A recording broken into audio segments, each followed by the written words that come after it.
Well, I guess we can go ahead and get started, and if we are joined by other people, that's fine too. Again, I'm Brooke Noonan from Graduate Student Affairs. Our office focuses on supporting the graduate career and enhancing the graduate student experience, so it's a pretty broad purview. And I'll let my co-panelists introduce themselves, if you don't mind. I'm Erica Simmons. I'm a sixth-year PhD student, and that sounds really not so good. Yeah, sixth year in PhD in political science. My name is Nick Block. I'm a fifth-year PhD student in Evolutionary Biology. Great. And so we definitely are glad to have some students here to share their tips and strategies on how they've navigated what can be the often crazy process of managing your time, finances, and life during the graduate student experience. So that's what we're here to talk about.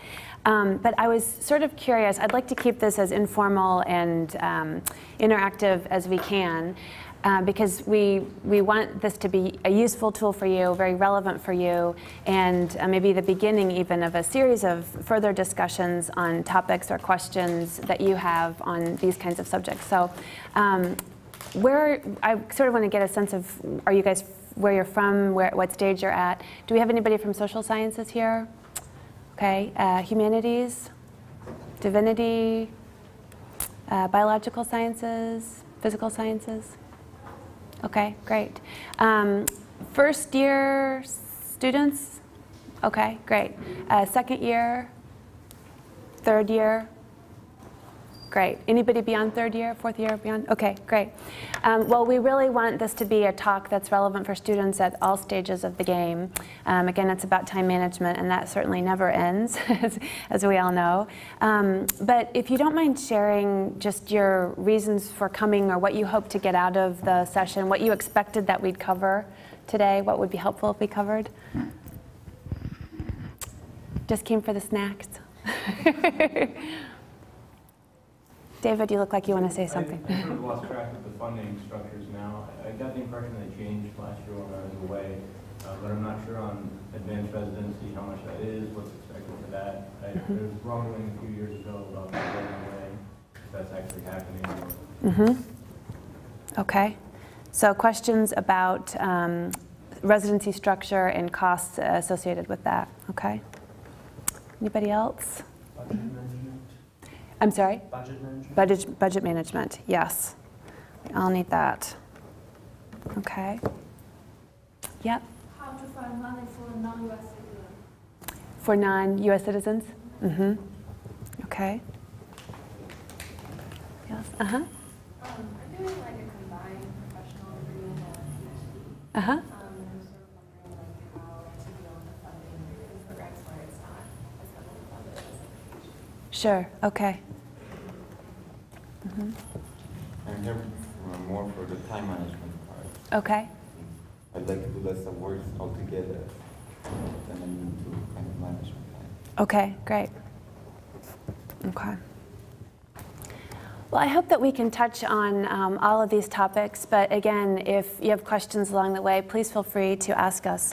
My objective when I was thinking about what to address is to talk about timely degree completion, so getting you through to the degree while managing the finances and your time along the way.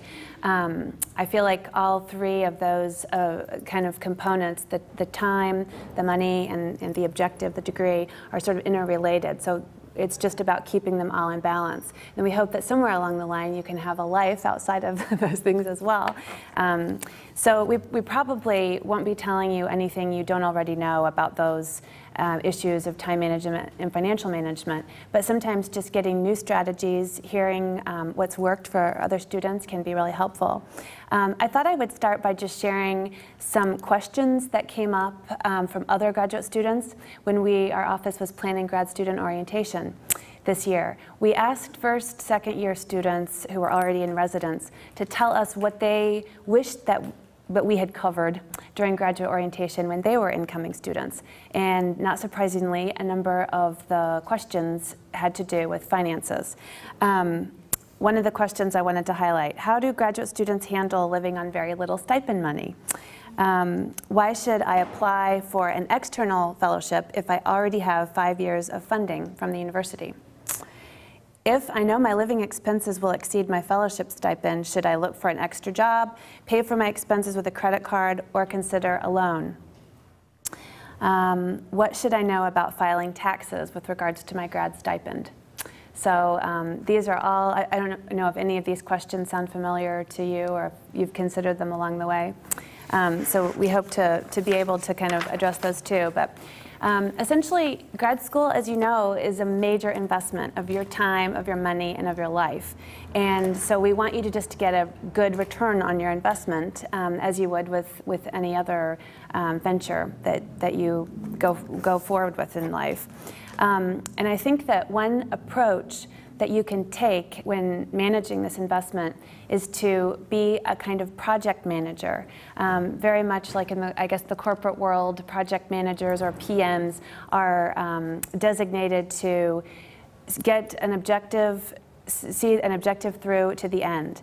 And I happen to know a lot about their strategies and techniques because I'm married to a project manager.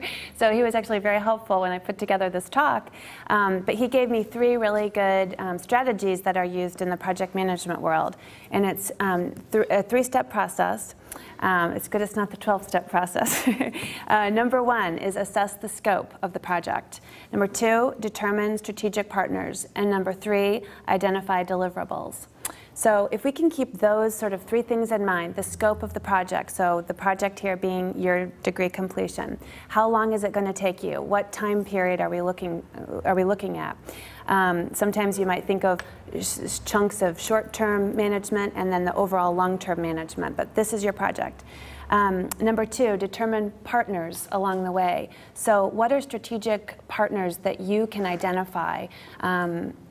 I'm thinking advisor would be one. Offices like the Graduate Student Affairs Office. Can you think of other partners that might be helpful to you?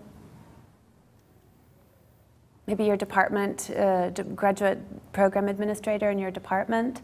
Other advanced graduate students are great resources for you. And there are many grad student services kinds of offices on campus that I hope that you know about, but we'll certainly touch on today and make you familiar with. And number 3, identify deliverables. So this is really kind of no more than setting up a timeline for your project.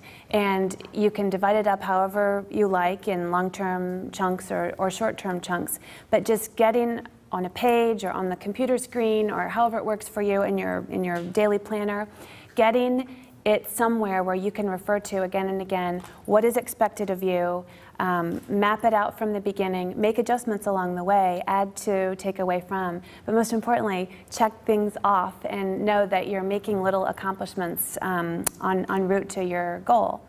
And actually, one of the handouts that I think you'll see is this green page. It's called the Grad Planning Worksheet. And it's very hard, as you can imagine, at University of Chicago to talk about anything generally or centrally because every department is so different, every division is so different, and there are a variety of academic requirements that don't quite apply to all departments or divisions.